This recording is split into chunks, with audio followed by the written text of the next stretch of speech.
In what ways has gospel music changed in the last 10 years, maybe? I'll start it by saying this. Methods change, but as long as the message stays the same of Jesus the Christ, um, I can almost try to receive, anybody, just as long as you're not taking it too far. I'm not necessarily into trap music, but I do understand the young people, they get that and they relate to that. Of course, I grew up with the choir and all that kind of good stuff. Our most contemporary thing was the whining, commission, Andre Crouch, even Evan Hawkins back in his day was considered a contemporary. So there was different music, man, for years and years and years. But I just want to make sure we keep the message the same. Um, but there's something that's been controversial that I've said, on several platforms.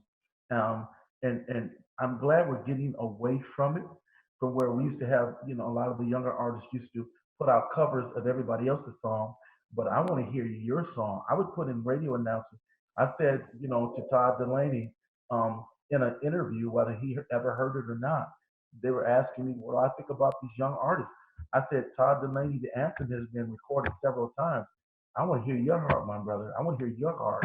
And the next thing I know, the next record he came out with all this wonderful music, Jumping Dance in the Rain. He came out with Victory Belongs to Jesus. He came out with When I Call Your Name. I mean, he has been spitting out worship anthems now Yeah, because I want to yeah. hear their heart. I mean, covers are fine. I did a cover. This is the air I breathe on the I'll Bless the Lord CD. But on that CD, there were 16 songs, one cover.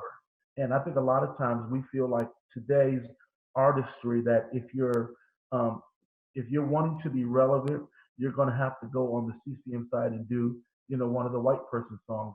And I just don't believe that. I believe that if you spend time with God, He'll give you music. He'll give you anointed music to bring into the atmosphere that'll bring Him glory, and it will continue to build up the genre of music that I love, which is gospel music.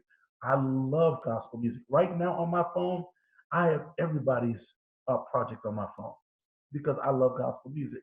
Not that I'm Mm. perfect, it's just that I prefer continuing to build what the shoulders that I stand upon on so many great artists that I grew up watching, like the Hawkins and so many of the other ones who gave us a great example of how to do it.